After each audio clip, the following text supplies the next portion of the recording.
reencarnação é um nome feio para muita gente, né? Na verdade, a nossa desconexão desse tema, ela começa mais ou menos no século VI da chamada Era Cristã.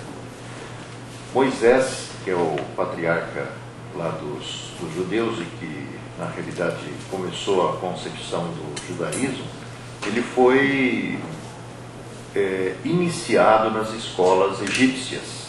Na verdade, o Moisés, todo mundo conhece aquela história do cestinho, da determinação do faraó de matar lá os primogênitos, e a mãe do Moisés colocou ele num cestinho nas imediações da casa do faraó, e ele foi encontrado pela irmã do faraó e ele foi criado. O Egito era o grande polo de aprendizado do mundo na época. Existiam 7 escolas iniciáticas. E o Moisés, pela sua condição de pertencente à família real, ele teve acesso a esse aprendizado. Quando acontece todo aquele episódio que ele matou um soldado que estava judiando de um judeu velho que era um escravo, e ele tinha acabado de descobrir que ele também era judeu, e ele tem que fugir até que encontra lá uma das suas atividades, depois de salvar a filha de um pastor chamado Jetro e casar-se com ela na região, me parece que da Etiópia. Ele acaba mergulhando em reminiscências e um dia vê sair de umas sarças de fogo, conforme ele conta lá no livro Gênesis, um personagem que dizia ser seu Deus e dizendo que ele tinha a tarefa de libertar o povo da terra da servidão, e toda aquela história que todo mundo já deve ter assistido em filme. Parece que a TV Record vai começar a apresentar agora uma minissérie baseada nisso. Ele, na realidade, acaba trazendo para o povo judeu, que ele lideraria, a ideia do monoteísmo, porque o povo judeu, que durante 300 anos tinha padecido as agruras da escravização, por culpa do José, que foi um ancestral judeu que tinha se colocado na condição de chanceler do povo do Egito, por ter interpretado o sonho do faraó.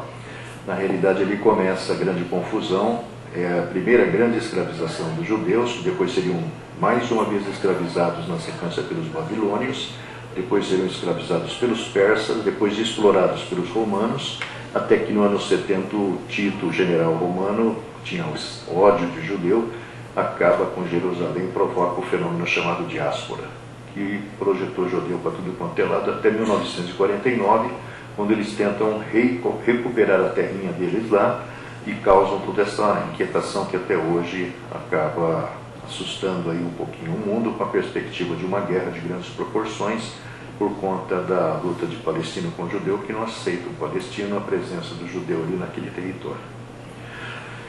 Então Moisés traz para o seu povo a ideia do Deus único.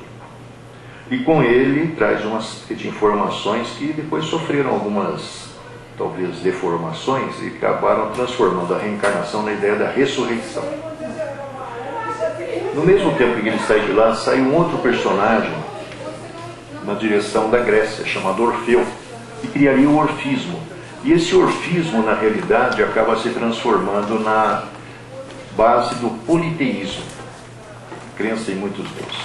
Politeísmo que depois seria incorporado, depois do ano 389, quando se organiza a grande escola chamada catolicismo. Católico quer dizer universal, não sei se vocês sabem.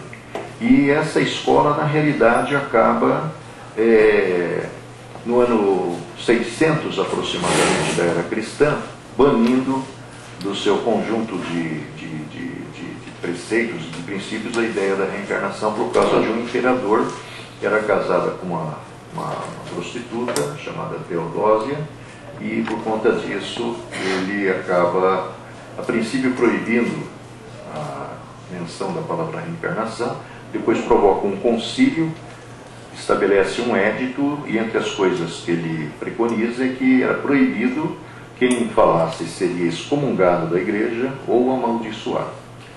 Isso foi mais ou menos no ano 600. Até 1857, a ideia da reencarnação praticamente desaparece. Gerações sobre gerações vão perdendo a referência em relação a isso.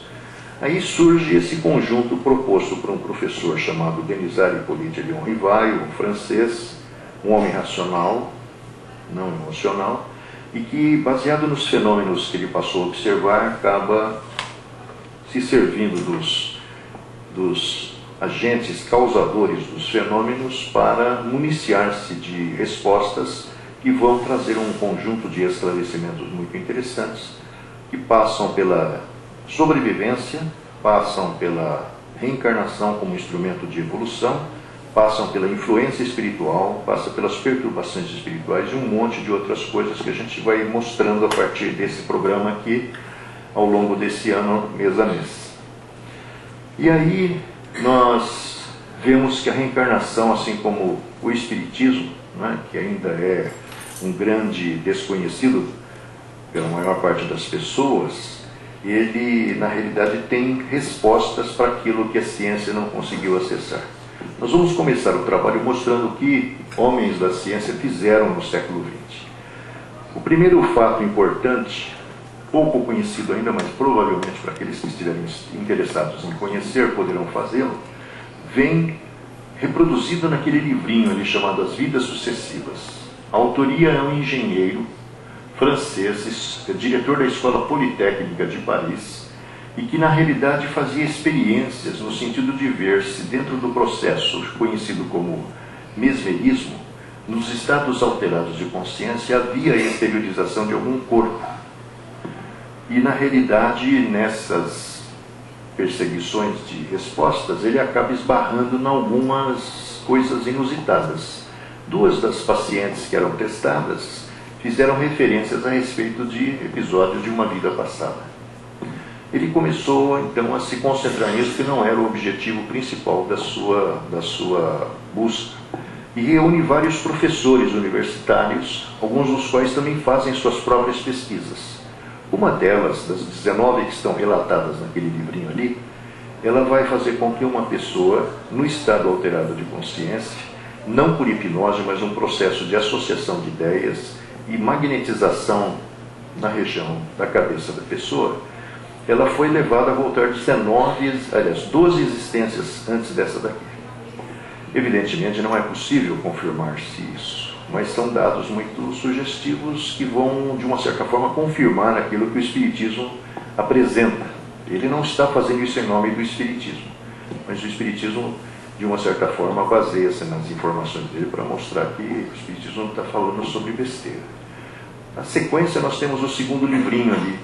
É de um médico psiquiatra formado na Universidade do Rio de Janeiro, que foi contratado por um sanatório para doentes mentais na cidade de Uberaba em 1939, quando o sanatório tinha acabado de ser inaugurado. Ele foi contratado para ser o diretor clínico de lá. E aquele sanatório nasceu por inspiração espiritual para uma médium chamada Maria Modesto Cravo, que no final do século XIX, começo do século XX, tinha tido alguns problemas sérios. Ela não podia tocar em nada de metal, porque ela recebia uma descarga elétrica. E aí ela foi procurar um personagem que morreu em 1919 por causa da gripe espanhola, chamado Eurípides Barçanufo, na cidade de Sacramento, ali do lado de Uberaba. Ela era uma pessoa que pertencia à nata, teoricamente, econômica da cidade de Uberaba, e baseada nas informações do Eurípides Barçanufo, que reproduziu o pensamento de um médico desencarnado chamado Adolfo Bezerra de Menezes, muito famoso nos meios espíritas, ela começou a trabalhar em prol da construção desse sanatório, que era uma orientação espiritual. Contratou esse tal de Inácio, e quando contrata, ela se transforma em um instrumento também de trabalho na condição de médium. E ao longo dos anos foi montado um acervo de informações mostrando que, além dos tratamentos convencionais na época, que era a insulinoterapia, que era o banho gelado, que era o eletrochoque, na época o doente psiquiátrico não era tratado como hoje com tantos remédios, outras alternativas, a espiritualidade orientou que ela buscasse, através da sua mediunidade, ajudar na terapia daqueles pacientes. E descobriu-se que muitos deles, na verdade, nem eram doentes mentais, eles traziam processos de perturbação espiritual, que é uma tese levantada por Kardec num livro chamado Livro dos Médiuns, que na realidade é um desdobramento da questão 459 do Livro dos Espíritos, onde Kardec pergunta para os espíritos que o ajudavam na elaboração da base da doutrina espírita se os espíritos influenciam nossos pensamentos e atos, obtendo como resposta que sim, muito mais do que a gente imagina, muito mais do que vocês aí imaginam encarnados, e invariavelmente são eles que nos conduzem. No mês que vem nós vamos falar sobre a influência espiritual, vocês vão ver como isso é bastante interessante, muito sugestivo. E aí o Inácio publica com recursos próprios um livro que reúne em 2 volumes uma quantidade relativamente interessante de casos tratados no sanatório, casos que foram curados e casos que eram realmente resultado de transtornos psiquiátricos, mas que tinham o componente espiritual por trás. Esse livro foi publicado e encontrou uma rejeição violenta no Brasil, mas lá fora ele encontrou alguma acolhida por parte de interessados na tese da reencarnação, na hipótese da reencarnação, e ele só foi reeditado em 1984, quando Inácio morre, e a Federação Espírita de São Paulo publica o livro, publica o segundo livro que ele escreveu, que é A Psiquiatria em Face da Reencarnação, que vai reunir casos muito interessantes. Terceira experiência nos Estados Unidos. Um cidadão comum que tinha muita habilidade com hipnose, chamado Morey Bernstein, ele era um empresário. Ele, na sua roda de amigos, era reconhecido pela prática da hipnose. E numa reunião lá de fim de semana, os amigos desafiaram ele a hipnotizar alguns dos participantes, e uma pessoa lá, uma mulher chamada Virginia Burns, acabou se voluntarizando, e foi feita uma regressão de memória a partir desse exercício de hipnose, e ela revelaria coisas muito interessantes. Bom dia! Que justamente mostram que ela viveu numa cidade chamada Cork, na Irlanda, que era um país absolutamente desconhecido para ela. Isso foi publicado, virou matéria de imprensa, e na realidade uma publicação americana financiou um jornalista, um repórter, para ir até lá em Cork para confirmar se o que a mulher estava dizendo nesse estado de consciência alterado era verdade. A maior parte foi confirmada. Ela se chamara Bride Murphy. Esse livro chegou a ser traduzido aqui para o português, acho que nem se edita mais, a capinha original dele é aquela ali, eu tenho esse livro, e ele vinha na época com um LP de vinil, onde as gravações, que tudo foi gravado em fita magnética, estavam reproduzidas naturalmente em inglês. Próximo passo, anos 50, final dos anos 50, um psiquiatra canadense chamado Ian Stevenson é contratado pela Universidade da Virgínia para ser responsável pela cadeira de psiquiatria. Entre seus trabalhos, ele teve atenção atraída para um caso ocorrido na cidade, num país chamado Burma, lá na Ásia, na região, acho que da Indonésia, aquele pedaço de terra lá. Era o caso de uma criança que tinha espontaneamente recordado de vida anterior. Ele publica numa revista científica americana, que lá as revistas científicas não ficam jogadas nos consultórios perdidas, sem terem sido lidas, e um empresário interessou-se pelo assunto, chamou o Ian Stevenson para conversar, e observando as boas intenções do Ian Stevenson, ele financiou pesquisa, deu para a fundação que mantinha a universidade lá da Virgínia uma importância de $1 milhão, e deu para o próprio Ian Stevenson mais outro $1 milhão para que ele fizesse o que fosse necessário. Ele montou uma equipe multidisciplinar, começou a viajar pelo mundo. Disso resultou o primeiro livro, que é aquele lá, 20 casos sugestivos de reencarnação, publicado aqui no Brasil em 1966, foi traduzido por um companheiro nosso, chamado Agenor Melo Pegado, que foi fundador aqui da Casa do Caminho, e na realidade foi reeditado recentemente pela editora Vida e Consciência, da família Gasparetto. Como o livro estava praticamente esquecido, eles reeditaram com um prefácio do Dr. Sérgio Felipe de Oliveira, que é um cara que está realmente muito assim, sintonizado com pesquisas em vários campos, inclusive relacionados à epífise.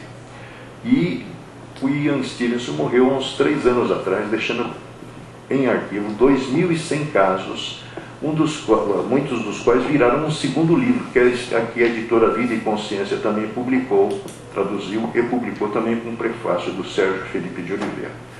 Na sequência, pode passar, nós temos um engenheiro que morou aqui pertinho, na rua Diogo de Faria 239, foi muito amigo nosso, tivemos esse privilégio, já morreu também, e ele era amigo do Ian Stevenson, amigo do Hemendras Banerjee, que foi um professor da Universidade de Rajasthan, na Índia, que também pesquisava o assunto, e dentro da metodologia usada por eles, ele reuniu 8 casos naquele livro que está lá em cima, que infelizmente quase ninguém conhece. São casos assim que mostram evidências muito assim sugestivas de reencarnações anteriores de crianças que de repente começaram a falar daquilo que aconteceu com elas na Itália, em outras regiões da Terra onde elas viveram na vida anterior.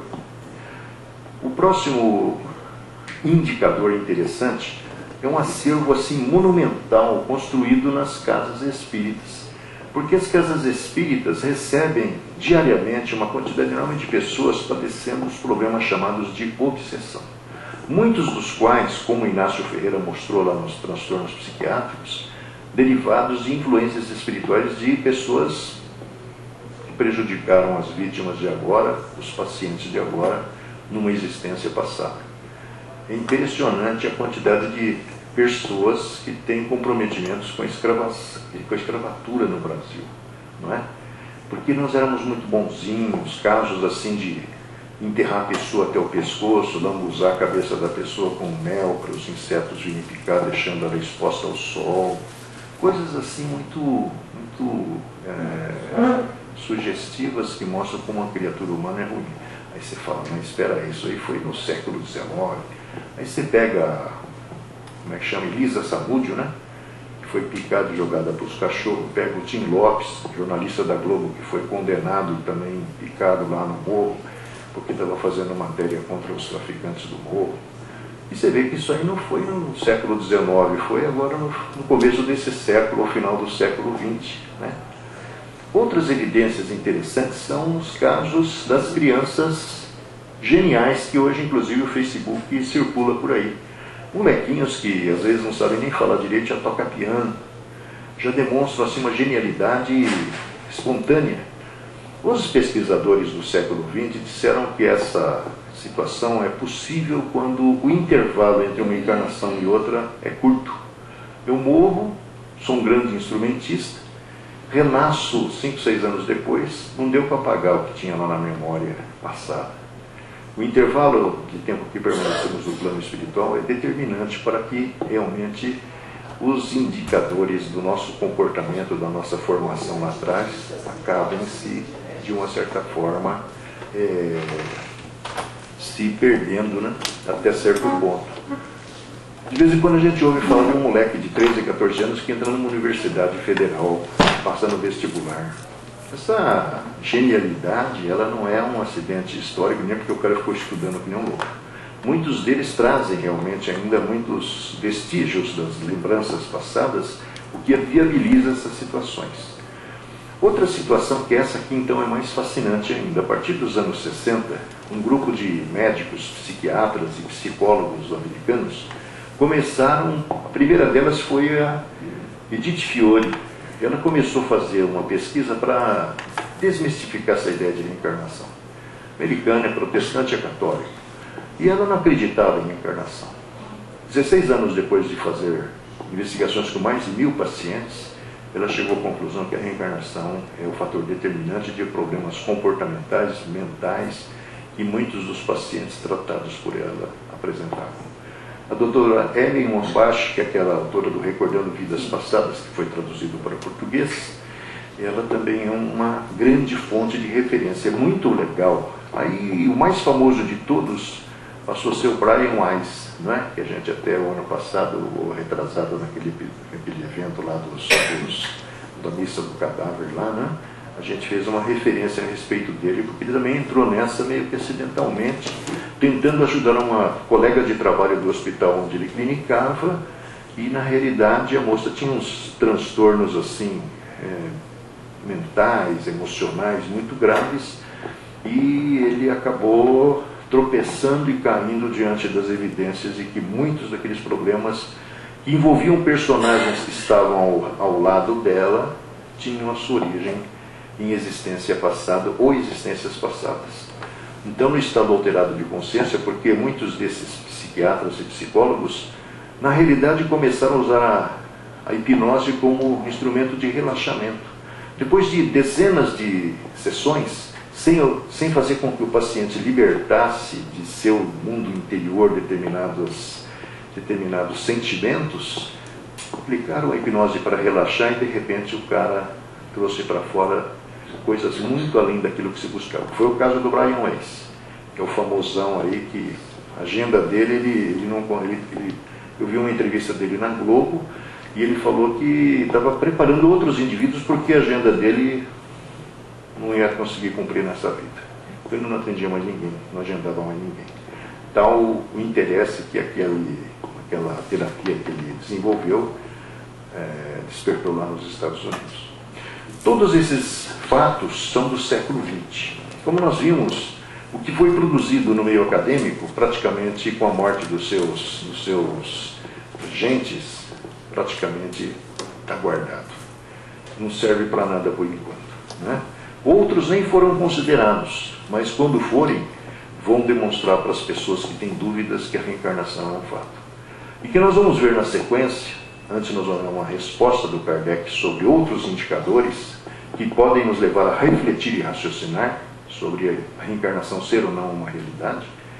Nós vamos ver na sequência uma quantidade enorme de informações que, para vocês acessarem, vocês vão ter que perseguir e percorrer muitos livros, mas são respostas assim que atendem às expectativas de muitos de nós. Se houver dúvidas, podem fazer a pergunta. Eu não sei todas as respostas, mas que eu souber, eu ajudo.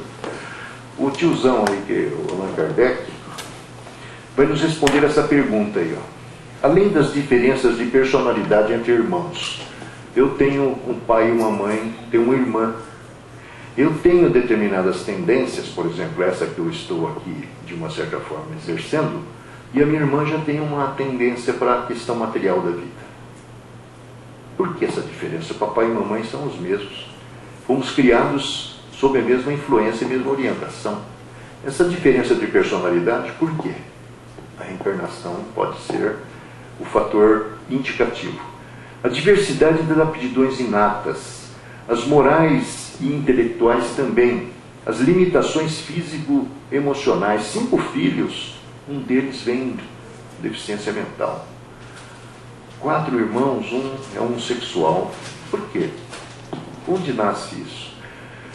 Os transtornos mentais ou doenças incuráveis manifestados por vezes desde o nascimento ou na infância. Por que uma criança como a Ana Graac, que tem um monte aí, apresenta o câncer desde pequenininha? Tem 2 irmãozinhos saudáveis. Por que ele? É um erro genético?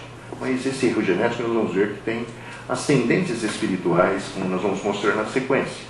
Os complexos definidos pela psicanálise como de Édipo ou Electra. É fundamentado o que o Freud disse.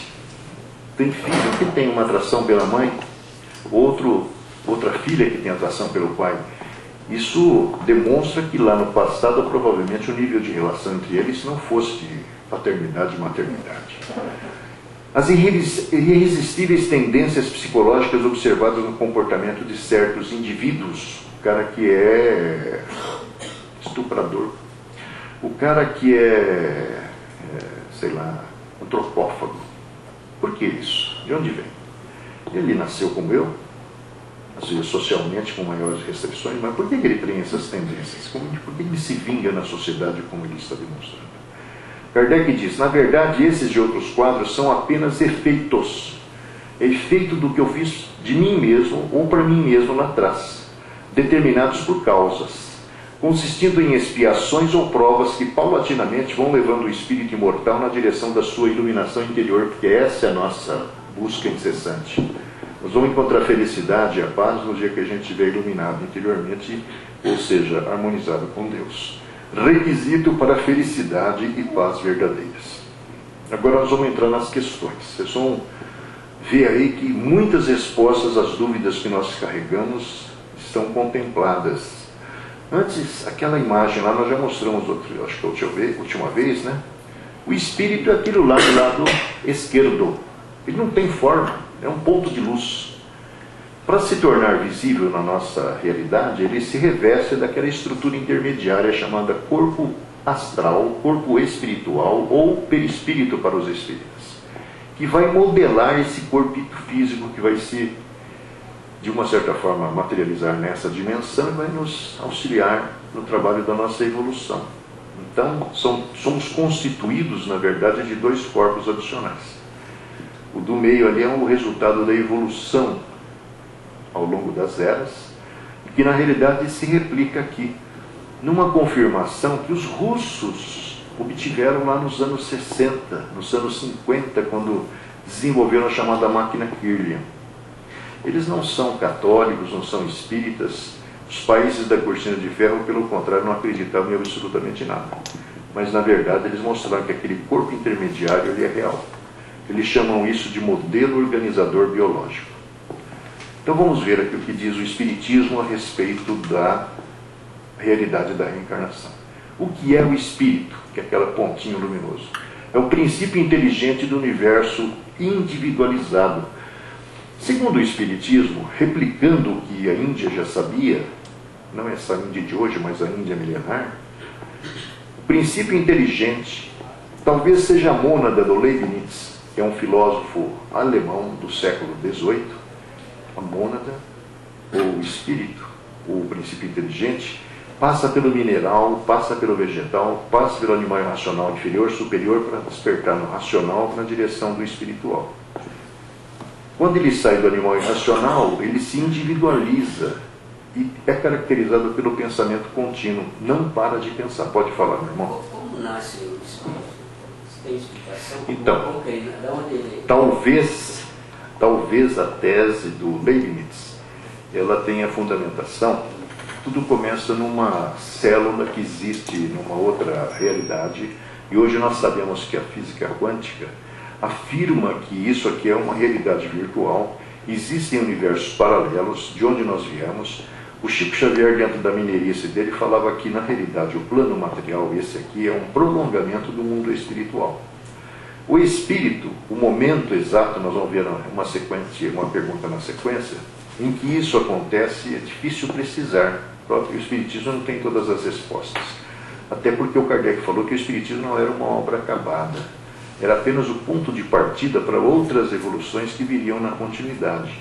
E na realidade o que acontece é que nós estamos atrasados 150 anos. Como eu falei para nossas irmãs aqui, eu fui falar outro dia numa loja maçônica que abriga empresários. E na hora que foi apresentado para o presidente da loja maçônica, a pergunta do indivíduo, que é empresário, é presidente da loja maçônica, grão-mestre, não sei de onde, foi perguntar para mim assim: então o senhor é o homem do atabaque? Então o espiritismo ele não sabe nem o que é. Está falando de umbanda, de quimbanda. E isso é que graça na sociedade, meu irmão. A própria imprensa, inclusive, ajuda, contribui para que a ignorância seja mantida em tudo, né? Não só no aspecto político, como também no aspecto existencial, filosófico e tudo mais. Então, segundo informações, nós na realidade passamos pelas diferentes fases anteriores. Isso vem da Índia, passamos pelo mineral dentro de toda aquela escala gigantesca, passamos pelo vegetal naquela escala gigantesca. Como mineral, estamos desenvolvendo rudimentos da memória. Se nós olharmos hoje os componentes utilizados na informática, muitos deles usam minerais, silício, quartzo. Os instrumentos que os médicos usam nos ultrassons, ou nos aparelhos de ultrassom e outros mais, utilizam minerais. Ou seja, ele tem uma capacidade de armazenamento de dados arquivados ali por eletromagnetismo e também uma capacidade irradiadora. Nós possuímos uma glândulazinha que se calcifica a partir da ativação das nossas funções reprodutoras, chamada epífise. E essa calcificação é a transformação dela nos cristais de apatita, que são grandes captadores de ondas eletromagnéticas e grandes irradiadores. O que pode justificar a telepatia, que é a capacidade que temos de transferir informações de uns para com os outros no nível consciente. Experiência que eu particularmente fiz em 1978, num grupo de que participava estudando, E realmente se confirmou. Então, nós saímos lá. Quando entramos na fase animal, existem animais, ou melhor, existem minerais que são uma fase de transição entre o mineral e o vegetal. Existem vegetais que são uma transição entre o vegetal e o animal. As plantas carnívoras, por exemplo, já são uma demonstração disso. E no reino animal nós começamos a nossa experiência nas colônias dos vírus, bactérias e tudo mais que aí está.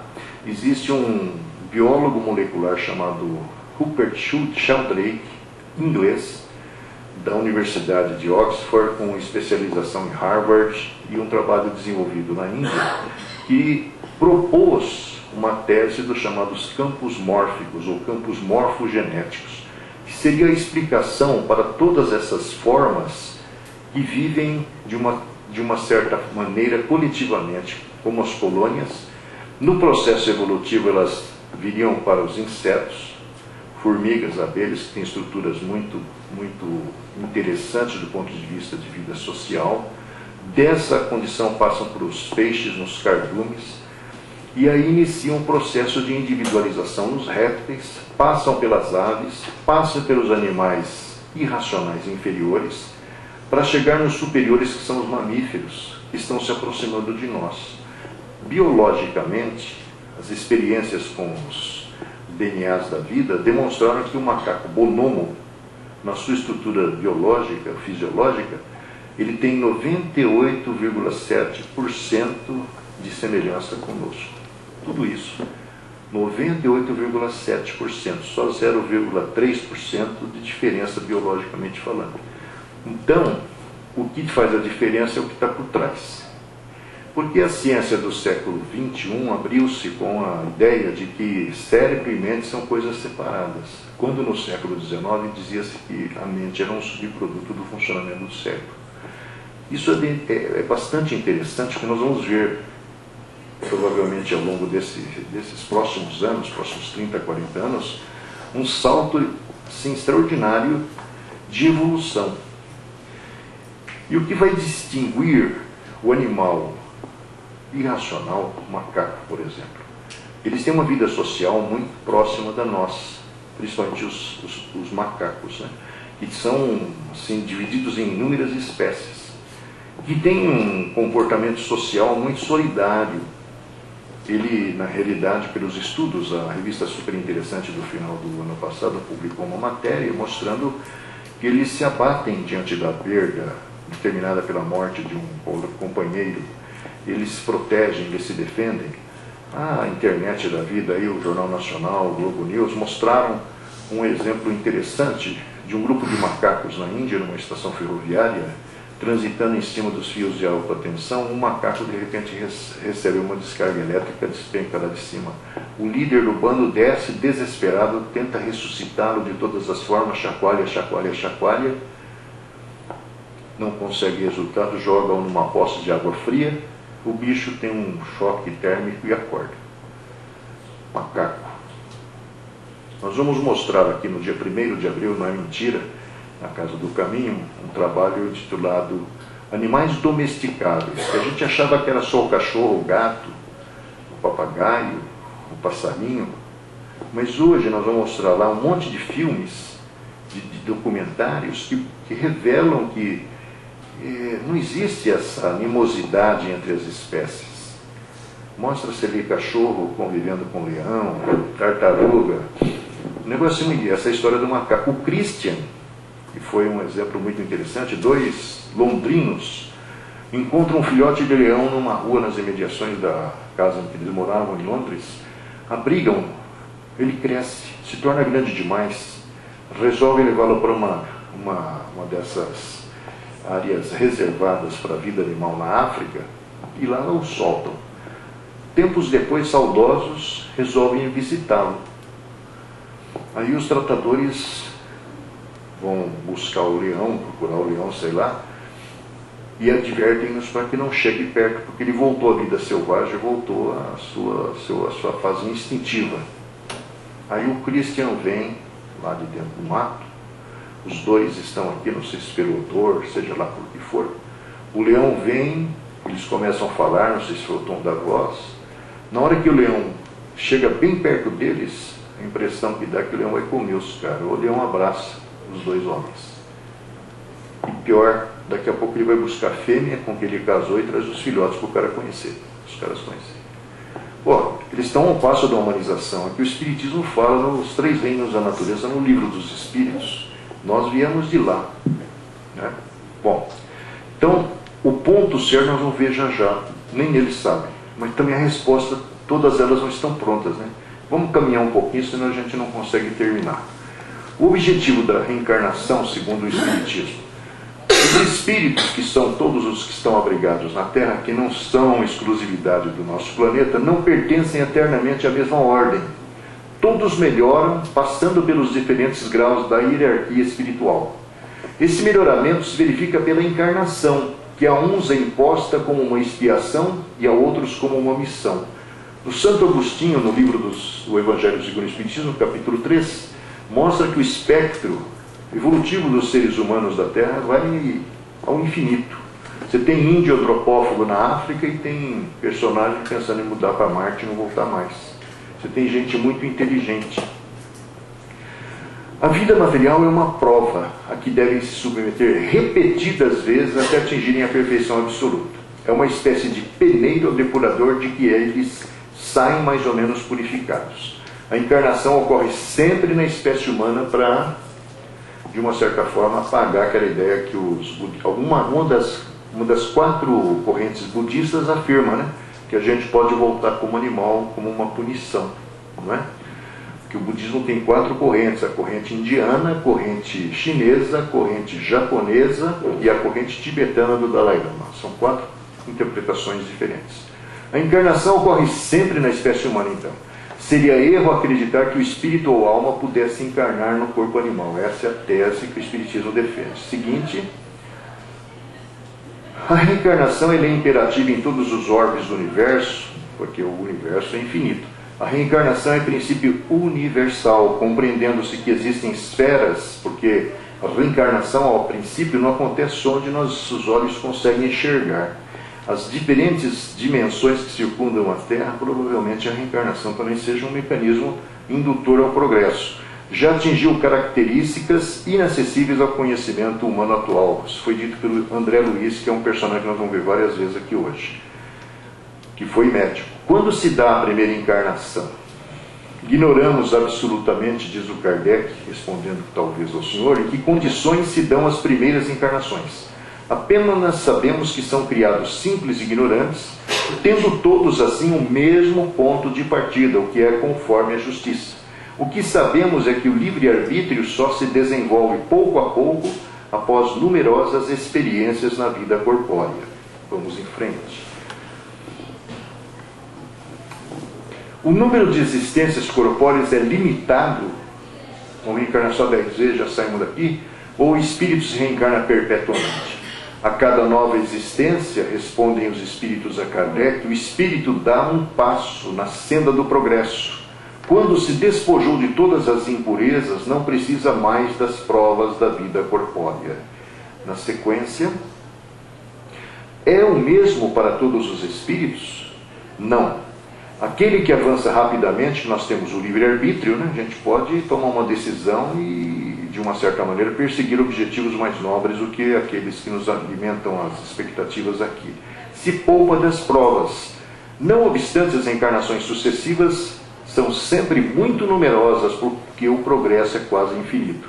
Se nós considerarmos aquela informação que a gente já disse aqui, eu acho que no mês passado também, um filósofo espírita do começo do século XX disse, olha, numa existência de 60 anos, você só vive 20, porque 20 você dorme e 20 você vira adulto. Sobra 20 distribuído no resto. Num milênio, que são 10 séculos, você não tem 10 existências, porque a população invisível que precisa voltar para cá é muito maior, 3 vezes mais do que aquele que está aqui. E o número de vagas é meio restrito, inclusive hoje, né?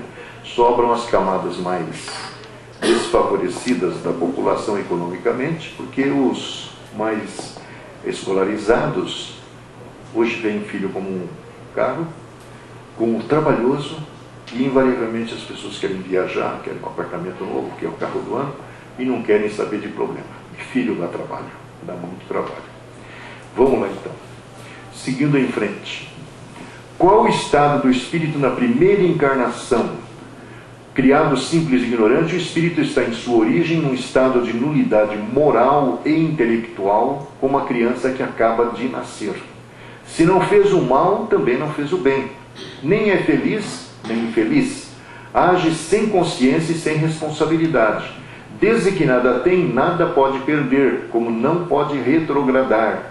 Sua responsabilidade só começa no momento em que se desenvolve seu livre-arbítrio, que parece, pelo que o Espiritismo fala, é uma conquista gradual, determinada pelo desenvolvimento da inteligência. Seu estado primitivo não é, pois, um estado de inocência inteligente e raciocinada. Consequentemente, o mal que fizer mais tarde, infringindo as leis de Deus, abusando das faculdades que foram dadas, não é um retorno do bem ao mal, mas consequência do mau caminho por onde entrou. Seguinte, em que situação encarnação ou reencarnação se torna uma punição? Quando, não tendo feito o que devia, eu nasci para cumprir um papel representativo no campo da mediunidade. Chego aqui para a mediunidade, eu quero trabalho, quero problema. Ou eu renasci para ter um compromisso social muito grande, sou um político. Aí o dinheirinho aparece lá do meu lado esquerdo, eu esqueço do meu compromisso e vou para o lado de lá. Né? Eu vou ter que voltar, invariavelmente, para recompor aquilo que eu destruí. E essa recomposição não é, muitas vezes, exercendo a mesma função, porque o poder, inteligência, beleza e autoridade são grandes atrativos para as quedas espirituais e quedas morais. Às vezes eu volto na condição de um professor, na condição de alguém que vai ter um comprometimento menos importante no contexto social, para exercer uma influência positiva no meio e, de uma certa forma, controlar. Então, intimamente, eu me sinto na condição de quem pode ser um médico, mas eu não consigo ser nada além de enfermeiro. Eu me sinto na condição de que eu posso ser engenheiro, mas infelizmente a vida me determina que seja apenas um mecânico. Essa restrição justifica-se justamente pelo exercício talvez indevido das oportunidades que me foram oferecidas lá atrás.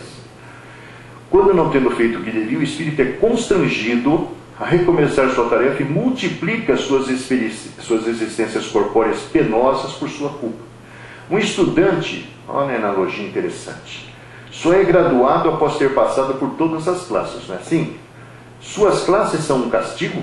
Eu tenho que passar pelo primeiro, segundo, terceiro ano, lá do primeiro grau, do segundo grau, para passar pelo superior. Resposta, não. São uma necessidade, uma condição indispensável do seu progresso.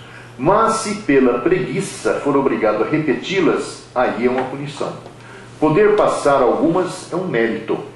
O que, pois, é certo é que a encarnação na Terra é uma punição para muitos que a habitam, porque poderiam tê-la evitado, ao passo que talvez a repetiram, triplicaram, centuplicaram por sua própria culpa, assim retardando sua entrada em mundos melhores. O que é errado é admitir em princípio a encarnação como um castigo, é sempre uma oportunidade.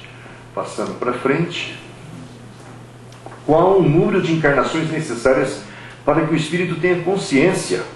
Porque eu era simples e ignorante, quando é que eu vou assumir responsabilidade pelos meus atos? A criança não leva alguns anos para poder fazê-lo? Responde Kardec, 1864, nem após a primeira encarnação, nem após a segunda, a alma tem consciência bastante nítida de si mesma para ser responsável pelos seus atos. Talvez só após a 100ª ou 1000ª, por causa daquilo que eu falei. Uma existência, hoje na longevidade nos diz aí que nós vivemos aqui no Brasil 75 anos, mas no começo do século XX era 40, 50, 20. Nós conseguimos melhorar a performance do corpo, através de muitos recursos. Dá-se o mesmo com a criança que não goza da plenitude de suas faculdades nem 2 dias após o nascimento, mas depois de anos. Eu tenho um netinho lá que está com 10 meses, eu estou vendo a dificuldade do bichinho para controlar a máquina. Agora está engatinhando, mas é o rei do perigo. Ele vai na tomada, ele vai na escada, ele vai onde não pode, ele não quer saber do brinquedo, ele quer saber do perigo. Então é uma canseira para quem está tomando conta dele. E ele vai só, de uma certa forma, ter noção um pouquinho mais tarde, né? Mas vai ter, por isso que o Chico falava, vai preferir viver sem do que voltar. Porque voltar você não sabe onde é que você vai voltar, com condições. Você vai ter que aprender a andar, aprender a falar, aprender a comer, aprender a se relacionar na sociedade. Vai levar uns 20 anos para você entrar na vida. Tinha razão. E ainda quando a alma goza do livre-arbítrio, a responsabilidade cresce em razão do desenvolvimento da inteligência que eu falei agora há pouco. Você já não tem todo o domínio. O silvícola que pensa que realmente Deus é o trovão, ainda hoje lá na África, né, só olhar as tribos africanas, eles vivem numa vida realmente muito primitiva ainda. Claro que tem exceções, né? Mas na realidade vão levar tempo. São espíritos que estão no processo inicial de evolução dentro do planeta Terra. Assim, por exemplo, um selvagem que come os seus semelhantes é menos responsável que o homem civilizado, porque civilizado que nós somos, nós temos noção do certo e do errado, né? Que comete uma simples injustiça. Sem dúvida, os nossos selvagens estão muito atrasados em relação a nós e, contudo, já estão bem longe do seu ponto de partida. Durante longos períodos, a alma encarnada é submetida à influência exclusiva dos instintos de conservação. Tem que comer, tem que sobreviver, encontrar o prazer na procriação. Pouco a pouco, esses instintos se transformam em instintos inteligentes, ou melhor, se equilibram com a inteligência. Mais tarde, sempre gradativamente, a inteligência domina os instintos. Só então que começa a ter responsabilidade pelos próprios atos. 1864, a resposta também. Vamos à próxima. Qual deve ser o intervalo entre encarnações? Muito relativo. Parece que nesse momento de transição, que começou em 1750, não tem data para terminar, tem muita gente que está voltando rápido. Existem relatos, por exemplo, do Humberto de Campos, grande cronista, o Lourenço de Afé e o Arnaldo Jabor, lá dos anos 30, anos 20, dos anos 10, que muitos dos soldados nazistas que decepavam mãos, braços, pernas, nos guetos onde ficavam confinados os judeus, principalmente na Polônia, eles voltaram para tentar reorganizar a cabeça diante das imagens que eles impuseram àqueles semelhantes e que não se apagam da memória, o sofrimento, a dor. Então o cara morre, todo mundo vai morrer. Na passagem daqui para lá, nós já mostramos isso aqui, você tem a tal da recapitulação da sua existência, um processo automático de transferência das imagens holográficas que você carrega na sua memória, que vão ser guardadas na sua memória mais profunda, no inconsciente. E nessa passagem você se detém naqueles aspectos onde você chutou o pau da barraca mesmo. Um professor aqui da Universidade de São Paulo, na quarta-feira que seguiu-se a morte daquela moçada lá na Boate Kiss, disse que o gás resultante da combustão da porcaria do isopor que era utilizado para o revestimento acústico da boate, gerou nessa combustão, pela qualidade inferior, um gás chamado cianeto. Curiosamente, o cianeto é o gás que era utilizado nos processos de extermínio nos banheiros coletivos que os nazistas colocavam judeus, crianças, homens e mulheres. Curiosamente, o incêndio da Boate Kiss aconteceu no dia em que, 3 anos antes, o Ban Ki-moon havia estabelecido que aquele dia seria justamente o dia de lembrança do Holocausto, do fechamento do último campo de concentração alemão, que é Auschwitz. Muito sugestivo isso. Curiosamente, muitos dos que morreram asfixiados pelo gás, pisoteados, amontoados, eram descendentes de alemães. Porque nós não reencarnamos sempre no mesmo lugar, né? A gente muda de regiões, muda de ambientes, às vezes, no processo evolutivo, como nós vamos ver aí. Então, nós vemos nas manifestações nas casas espíritas, nos tratamentos obsessivos, que às vezes existem espíritos que estão há 200, 300, 400 anos no plano espiritual, porque as condições para o retorno não deu ainda. Há episódios, quando nós falamos da lei de causa e efeito, Humberto de Campos mostra no livro Cartas e Crônicas, 1961, morreram 400 e poucas pessoas num circo na cidade de Niterói, que pegou fogo, o elefante estava amarrado no mastro central do circo, a lona estava impermeabilizada com uma resina inflamável por desconhecimento, para impedir que a chuva atrapalhasse o espetáculo internamente. Pegou fogo, o elefante, assustado com o fogaréu, chacoalhou a mastro, a lona caiu incendiando em cima de um monte de gente pisoteada lá embaixo, e morreram 400 e poucas crianças e pessoas adultas.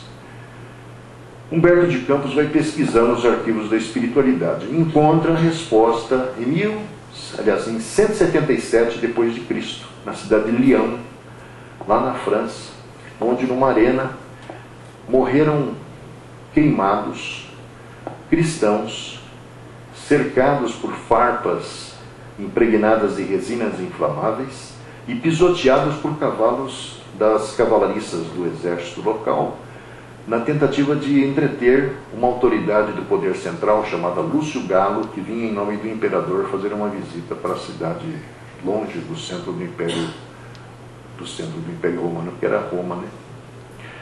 E aquele espetáculo resultou na morte. Aí a gente pergunta, por que 1960 anos depois, né? Justamente por causa dessa flexibilidade da lei. Às vezes a gente não tem condição de enfrentar numa mesma existência os efeitos daquilo que nós causamos, muita paz. E aí o que acontece é que a justiça divina determina que antes que os ciclos evolutivos, porque há o que tudo indica, os ciclos evolutivos da Terra são de 20 séculos. Nós estamos no fim de uma era, chamada Era de Peixes, não é? E estamos entrando na Era de Aquário, de acordo com os astrólogos. E na realidade nós estamos saindo da era de influência de Jesus para entrarmos na era do Espírito, que é uma era que coletivamente vai conduzindo as criaturas humanas na direção de uma outra compreensão da vida. Então, o intervalo é de algumas horas a alguns milhares de séculos, não havendo limite estreito assinalado para o estado de desencarnado, que pode prolongar-se por muito tempo, não sendo jamais perpétuo, encontrando o espírito cedo ou tarde a oportunidade de recomeçar uma existência que sirva de purificação das anteriores. Próxima questão. Reencarnamos onde queremos? Está um casal transando ali, eu sou espírito, eu vou descer lá. Vamos ver se é verdade? O espírito renasce frequentemente no mesmo meio em que viveu.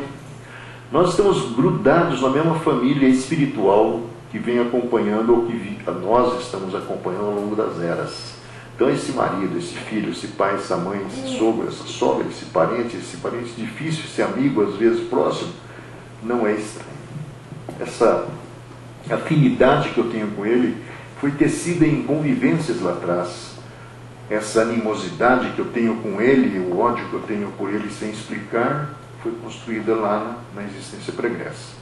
Se encontra em relação com as mesmas pessoas a fim de reparar o mal que ele tenha feito. Eu traí, eu enganei, eu usurpei, eu humilhei, agora eu estou aqui aguentando o sapo, engolindo o guarda-chuva aberto. 13. Frequentemente renasce na mesma família, está no Obras Póstumas, esse aqui é do Livro dos Espíritos, ou pelo menos os membros de uma mesma família renascem juntos para nela constituírem uma nova, numa outra posição social, a fim de estreitarem os seus laços de afeição ou repararem seus erros recíprocos.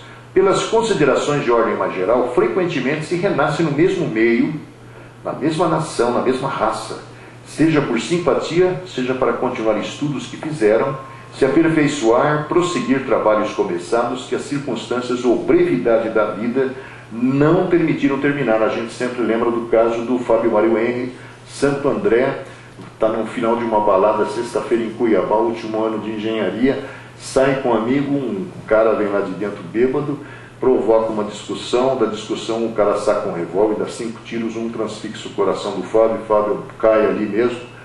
Um ano e pouco depois, a família está lá em Uberaba, Chico Xavier está nativa. Entre as mensagens recebidas naquela noite madrugada está a mensagem do Fábio, que entre muitas coisas interessantes, sugestivas, confirmatórias de que era ele mesmo, ele diz o seguinte, que aquele cara, na realidade, foi o executor de uma sentença que ele, Fábio, lavrou contra si mesmo em 1920, porque ele era o avô dele mesmo, o bisavô dele mesmo, Evaristo Henri, que na cidade de Lucca, na Itália, deu um tiro no peito. Chico Xavier não podia saber disso. Na realidade, foi um dado que apareceu do nada ali. Nem a família estava pensando nesse bisavô lá da Itália. Ou seja, saiu da Itália e veio reencarnar em Santo André, a família inteira.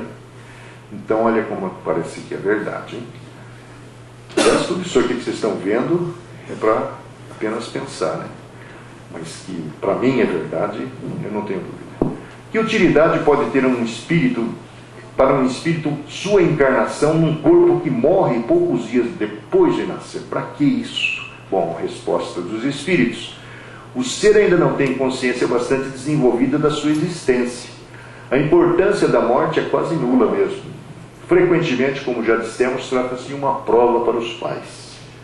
Pais que descartaram filhos. De vez em quando a gente vê na televisão, na Lagoa da Pampulha, 2 caras viram lá um saquinho preto, pensaram que era um gato, era um bebê que a mãe jogou lá dentro. Na próxima existência, desesperada para ser mãe e ser pai. O destino vem e morre. Não, aquilo não quis matar ele lá atrás, agora ela perde ele aqui querendo ter ele. E essa perda, invariavelmente, objetiva justamente a nossa reabilitação perante a nossa consciência, dos registros com os quais nós gravamos a nossa memória indelevelmente. Vamos em frente. Em que momento se opera o esquecimento do passado? Isso é legal, porque a gente esquece mesmo do passado e tem uma utilidade, né?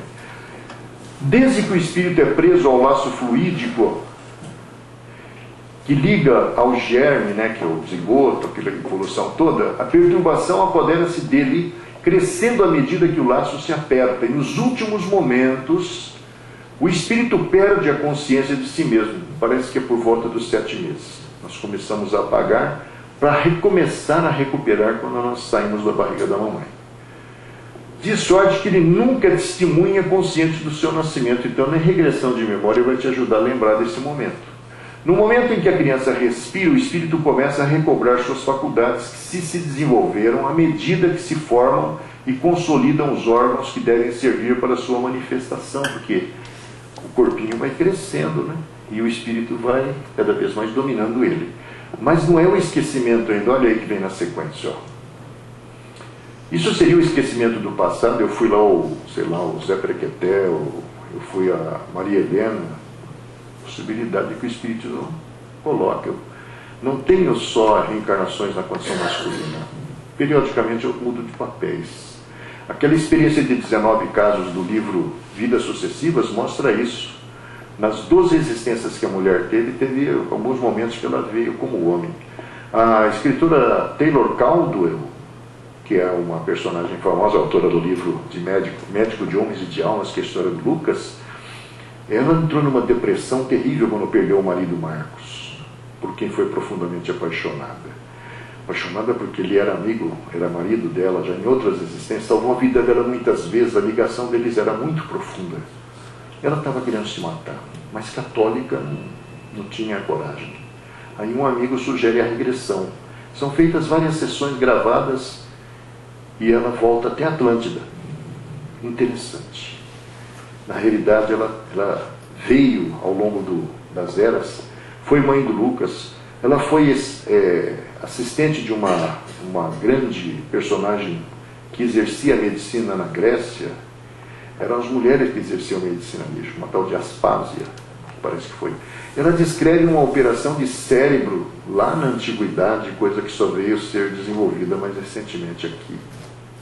Ou seja, nós já tivemos grandes surtos evolutivos no passado e que perdemos no meio do caminho, né? Então, não é o esquecimento do passado, é essa fasezinha que vai aproximadamente dos 7 meses até o renascimento. Ao mesmo tempo que o espírito recobra a consciência de si mesmo, quando ele sai do corpo da mãe, perde a lembrança do seu passado, aí começa a esquecer, vai até os 7 anos. Por isso que lá no começo está do 0 aos 7 anos, na capa do trabalho, né? Que estavam sem perder as faculdades, qualidades e aptidões adquiridas anteriormente, aptidões que estavam momentaneamente estacionadas em seu estado latente e que, em retomando sua atividade, vão ajudá-lo a fazer mais e melhor que fazia precedentemente. Ele renasce como fizera na encarnação anterior, sendo seu renascimento agora um novo ponto de partida, um novo degrau a seguir. 16. Esse esquecimento é mesmo necessário? Precisa? Vamos ver por quê. Aí a bondade do Criador, diz Kardec, se manifesta. Porquanto adicionada aos amargores de uma nova existência, a lembrança muitas vezes aflitiva e humilhante do passado poderia perturbá-lo e lhe criar embaraços. Eu sei agora que essa mulher aí foi uma grande traíra, foi desleal comigo, ou ela sabe que eu fui desleal com ela. Se ela lembrar disso, já pensou se vai ajudar a resolver a parada que nós vamos resolver aqui, na convivência? Ele apenas se lembra do que aprendeu, ou lhe será útil. Eu fui um grande médico, tenho habilidade sem ser formado hoje. Se às vezes lhe é dada uma intuição dos acontecimentos passados, é como uma lembrança de um sonho fugidio. Ei-lo, pois, novo homem, por mais antigo que seja como espírito. Adota novos processos, auxiliado pelas suas aquisições precedentes. Cada espírito é sempre o mesmo eu, antes, durante e depois da encarnação, sendo esta apenas uma fase da sua existência. Todas as reencarnações são acompanhadas pelo plano espiritual em seu início? Boa pergunta, hein? Em milhares de renascimentos na Terra, os princípios embriogênicos funcionam automáticos, cada dia. Por que eu nasço naquela? Não falou que eu nasço na mesma família? Bom, eu estou afinizado com ela, às vezes eu estou ligado com ela, acompanhando nos bastidores, porque eu penso que o meu familiar do passado está longe de mim, às vezes está muito mais perto do que você imagina. Às vezes ele é um codependente da minha dependência física, né? Eu sou dependente do cigarro, eu sou dependente do álcool, talvez eu seja dependente da droga, nós vamos ver isso também daqui a pouquinho aí. Afinidade é determinante, assim como a hereditariedade psicológica. Vamos ver. A lei de causa e efeito executa-se sem necessidade de fiscalização de nossa parte. Na reencarnação basta o magnetismo dos pais. E a gente vai ver que a mulher tem um papel assim determinante nesse processo. Aliado ao forte desejo daquele que regressa ao campo das formas físicas. Às vezes ele tem que esquecer o que fez lá atrás. Milhões de destinos se reestruturam dessa forma, a qual se refaz uma grande floresta. A sementeira cresce, estimulada pelo magnetismo do solo. A existência corpórea germina de novo, incentivada pelo magnetismo da carne. Naquelas com interesse somente para o próprio espírito, seus familiares não são acompanhadas pela espiritualidade. Vamos lá. Em que casos essa assistência se dá? Nas destinadas a influenciar a comunidade quando o interessado detenha méritos indiscutíveis, com responsabilidades justas nos caminhos alheios. Forças de ordem superior são fatalmente mobilizadas para a interferência nos cromossomos, garantindo-se o embrião do veículo físico adequado à missão que lhe cabe. Nos encarnantes de larga intelectualidade, merece cautelosa atenção na estrutura cerebral, para que não falte a ele um instrumento à altura dos seus deveres na materialização do pensamento. Num médico, por exemplo, destinado a ser um grande cirurgião, recebe assistência aprimorada na formação do sistema nervoso, assegurando-lhe pleno domínio das emoções. Vamos em frente. Em todas as reencarnações, estão todas então reencarnadas, ou programadas, melhor dizendo. Em matéria de filhos no plano físico, a lei das afinidades quase pode ser considerada por fator determinante da hereditariedade psicológica.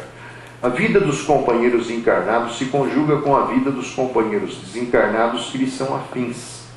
O alcoolismo, por exemplo, é um hábito que muito raramente se observa numa pessoa que se embriaga sós. Nós vamos ver no mês que vem a influência espiritual. Geralmente a criatura se alcooliza em companhia de irmãos desencarnados que, embora desenfaixados da experiência física, ainda não se desvencilharam dessa prática. Quando isso ocorre, é justo considerar que muitos se esforcem os instrutores espirituais encarregados de cooperarem na execução de certo plano de reencarnações para determinado grupo familiar, nem sempre conseguem evitar a intromissão de um ou mais dos alcoólatras desencarnados, porquanto se ajustam eles tal modo as forças genésicas de um dos parceiros do compromisso sexual que acabam na condição de filhos deles, revelando mais tarde as mesmas tendências compulsivas. Vamos em frente. O que é a reencarnação compulsória que fala-se aí nos centros espíritas? O devedor é escravo do compromisso assumido. Deus criou o livre-arbítrio, nós criamos a fatalidade. É preciso quebrar, portanto, as algemas que fundimos para nós mesmos. Existem ainda nos setores da luta humana milhões de renascimentos de almas criminosas que tornam ao mergulho da carne, premidas pela compulsória do plano superior de modo a expiarem delitos graves. Em decorrência dessa ordem, a individualidade responsável pela desarmonia reinante converte-se em centro de gravitação das consciências desequilibradas por sua culpa e assume o comando dos trabalhos de reajustamento sempre longos e complicados de acordo com os ditames da lei. Seguindo em frente. Tais processos são então mais complexos.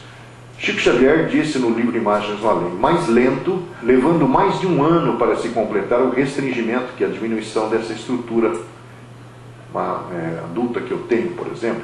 Assim que se inicia o sono letárgico, o corpo espiritual vai se despojando da matéria grosseira, ficando o perispírito sutil, porque o corpo perispiritual é matéria. Esse despojo grosseiro é enterrado em lugar próprio. E o André Luiz, no capítulo 12 do Evolução em Dois Mundos, fala nos dois últimos tópicos que o corpo perispiritual é reorganizado a cada nova existência. Então você, quando passa por esse restringimento que ele fala, acaba se transformando apenas no corpo mental, com as suas conexões principais, que são as conexões dos 7 principais centros de força. Aí você começa a reorganizar. Quando os zigotos se formam, você é acoplado àquela estrutura e vai se desenvolvendo e se ligando, como Kardec disse lá no século XIX, célula a célula, a molécula, do ponto de vista perispiritual e do ponto de vista físico, que é uma continuação, um prolongamento. Vamos em frente. O ambiente onde ocorre essa concepção influi no início do processo. Bom, precisa da ovulação da mulher. A ligação tem que acontecer, uma reencarnação supervisionada. Mas, curiosamente, ao momento da ovulação lá, vai acontecer num motel. Os espíritos estão com tudo preparado. Diz o nosso amigo Alexandre, no Missionários da Luz, embora não existisse motel na época, que as vibrações contraditórias e subversivas das paixões desvairadas da alma em desequilíbrio, porque ninguém vai lá para rezar, comprometem os melhores esforços e muitas vezes nessas paisagens de irresponsabilidade e vício, para ajudar em obediência ao nosso trabalho, deve-se, antes de tudo, lutar contra entidades monstruosas, dominadoras dos círculos de vida dos homens e das mulheres que, imprevidentemente, escolhem o perigoso caminho da perturbação emocional, onde tais entidades ignorantes e desequilibradas transitam. Seguindo em frente. Isso tem a ver com as gestações frustradas? Diz o Alexandre, o aborto muito raramente se verifica obedecendo a causas de nossa esfera de ação. Em regra geral, origina-se do recuo inesperado de pais terrestres que se comprometeram a trazer de volta aquele espírito, diante das sagradas obrigações assumidas ou os excessos de leviandade e inconsciência criminosas de mães, menos preparadas na responsabilidade e na compreensão para esse ministério. Mesmo aí, eles, lá espíritos, tudo fazem, por sua vez, para opor-lhes resistência aos projetos de fuga ao dever. Então, aí a gente volta desesperado para ser mãe. Eu sou impotente, sou infértil. Eu renasço assim, desesperada para ser mãe, mas eu tenho útero invertido, tenho o ovário policístico. André Luiz, no livro Evolução em Dois Mundos, segunda parte, num capítulo dedicado ao aborto, apresenta mais de 50 doenças no aparelho reprodutor feminino ou masculino que são determinados por aquela atitude chamada aborto ali. Vamos em frente. Nos casos comuns, como se processa a localização do espermatozoide vencedor? 350 milhões numa ejaculação. Olha aí o que ele fala. O corpo da mulher é um vaso anímico de elevado poder magnético. Essas estruturas do lado invisível são muito sutis. ou um molde vivo destinado à fundição e refundição de formas. Isso aqui é o corpo da mulher. Esse vaso atrai a alma sequiosa de renascimento e que lhe é afim magneticamente, lhe reproduzindo o corpo denso, como a terra engole a semente para doar-lhe nova germinação, consoante o princípio que encerra. Seguinte. E quando esse óvulo está imantado de energias desequilibrantes, naturalmente exercerá especial atração sobre o elemento que se aproxime da sua natureza intrínseca. As 350 milhões não são apenas um jato de proteína. Existe em cada um mapa genético.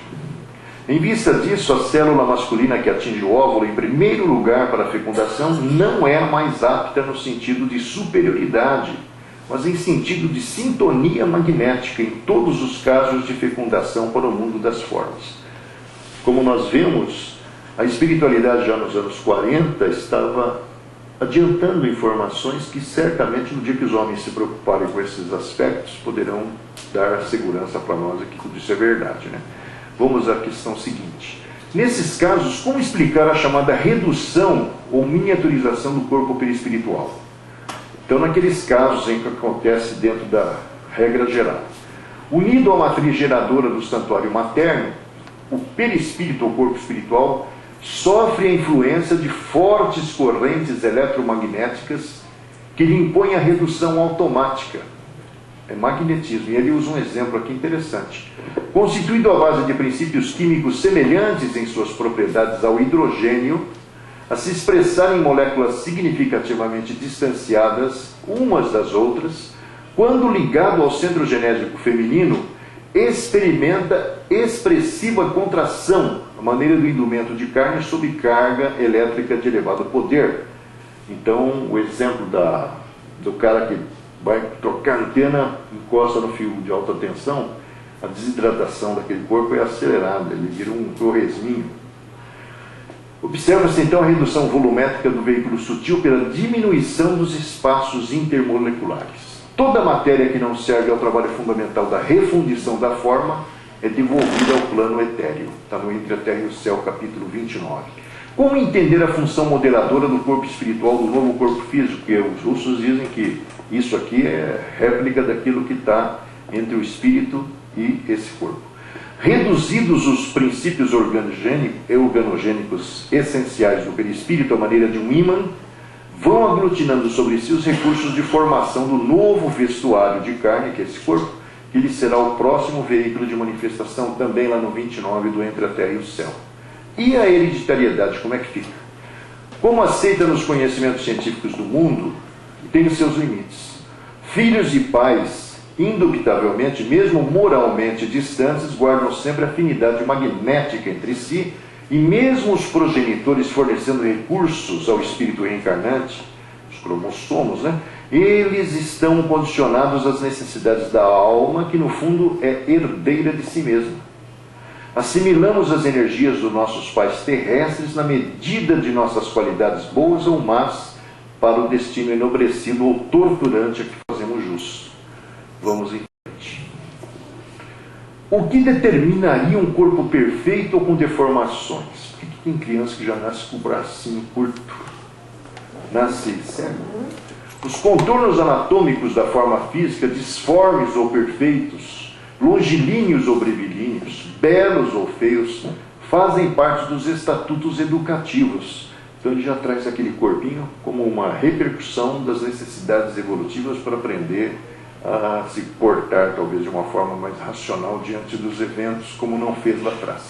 Em geral, a reencarnação sistemática é sempre um curso laborioso de trabalho contra os defeitos morais pré-existentes nas ligações e conflitos presentes. Pormenores anatômicos imperfeitos, circunstâncias adversas no social, ambientes hostis, filhos e pais que não se relacionam bem, constituem, na maioria das vezes, os melhores lugares de aprendizado e redenção para aqueles que renascem. Por isso, o mapa de provas úteis é organizado com antecedência, como o caderno de apontamentos dos aprendizes nas escolas comuns. Leiam, se quiserem, o livro Missionários à Luz. Se não quiser ler o livro, lê o capítulo Reencarnação, ou que fala do Instituto da Reencarnação. Seguinte, e no caso dos suicidas, olha aí, nós vamos entender agora, pelo que o Espiritismo fala, por que de determinadas doenças que a gente não consegue imaginar. Segundo tipo de suicídio que tem muita gente hoje, a Organização Mundial de Saúde afirma que o Brasil é o 8º país do mundo em número de suicídios. E a Organização Mundial de Saúde, em agosto do ano passado, publicou o resultado de uma pesquisa que mostra que a terceira causa mortes de jovens entre 10 e 19 anos, terceira causa morte, a segunda acho que é AIDS, a primeira é acidentes, é justamente o suicídio. Tem muitos jovens se matando pelo mundo afora. Segundo tipo de suicídio, direto ou indireto, surgem as distonias orgânicas derivadas, que correspondem a diversas calamidades congênitas, inclusive a mutilação e o câncer, a surdez, a mudez, a cegueira e a loucura, a representada em terapêutica providencial na cura da alma. Os que se envenenam conforme os tóxicos de que se valem, renascem trazendo as afecções valvulares, os achaques do aparelho digestivo, as doenças do sangue, as disfunções endócrinas, entre outros males de etiologia obscura. Os que se incendiaram amargam as agruras da ictiose ou do pênfigo, que é o pênfigo foliáceo. Os que se asfixiaram, seja no leito das águas ou nas correntes de gás, exibem processos mórbidos das vias respiratórias, como no caso do efizema, como é que uma criança já nasce com isso, ou dos cistos pulmonares. Os que se enforcaram carregam consigo dolorosos distúrbios do sistema nervoso, como sejam as neoplasias diversas e a paralisia cerebral infantil. Se a gente olhar daqui para trás, a gente talvez consiga entender o que ele está querendo dizer. Os que estilhaçaram o crânio ou deitaram a cabeça sobre rodas experimentam desarmonias da mesma espécie como o cretinismo, e os que se atiraram de grande altura reaparecem portando os padecimentos da distrofia muscular progressiva ou da osteite difusa. Chico Xavier, numa entrevista que deu em algum lugar, disse que o vitimado pelo nanismo é o que suicidou-se atirando-se da altura e caiu em pé. A compressão perispiritual que ele sofre é muito violenta. E para reorganizar isso, uma existência futura, dentro daquela forma diminuta, será a solução. Ou o caminho, né? Pelo menos. Como ocorre a concepção? Olha aí. Isso é Kardec. Quando o espírito deve se encarnar num corpo humano em vias de formação, um laço fluídico liga-o ao germe para o qual se sente atraído, por uma força irresistível desde o momento da concepção. Então, falamos ali atrás de magnetismo, né? Essa força irresistível. À medida que o feto se desenvolve, o laço se aperta.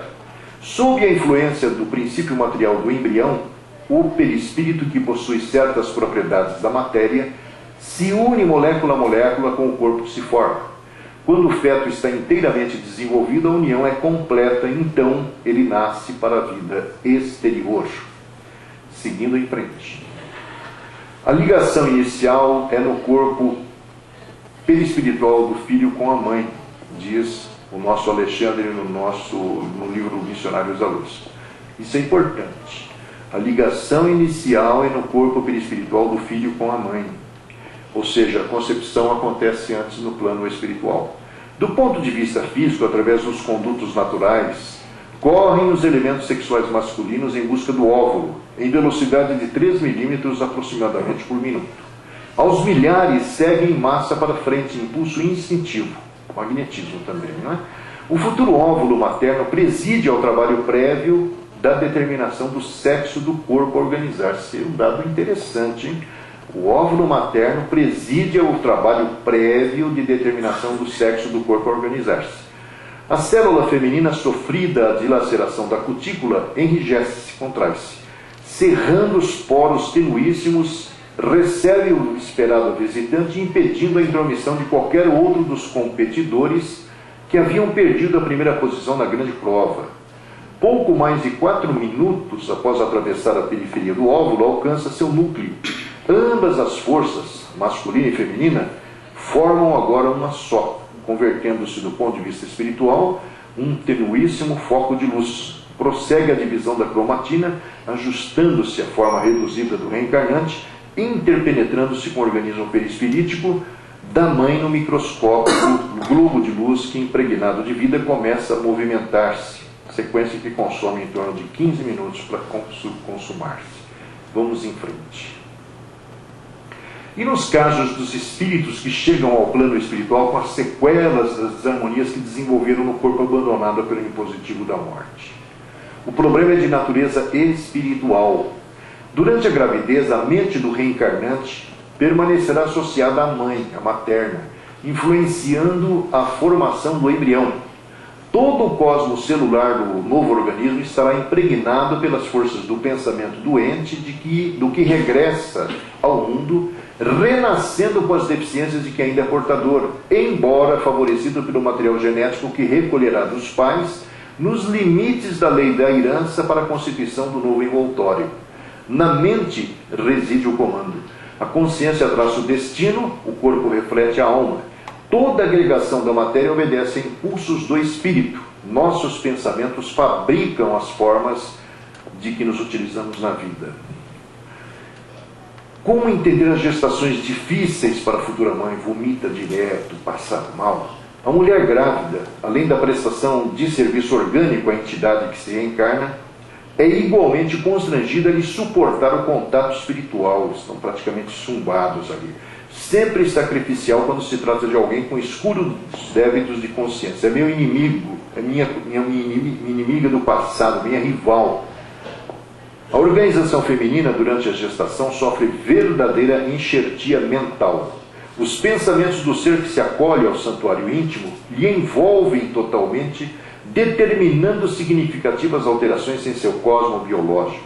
Se o filho é senhor de larga evolução e dono de elogiáveis qualidades morais, consegue auxiliar o campo materno, prodigalizando-lhe sublimadas emoções e convertendo a maternidade habitualmente dolorosa em estação de esperanças e alegrias intraduzíveis. Seguinte. E no caso dos que se situam nas mesmas dívidas de posição evolutiva, influenciam-se mutuamente.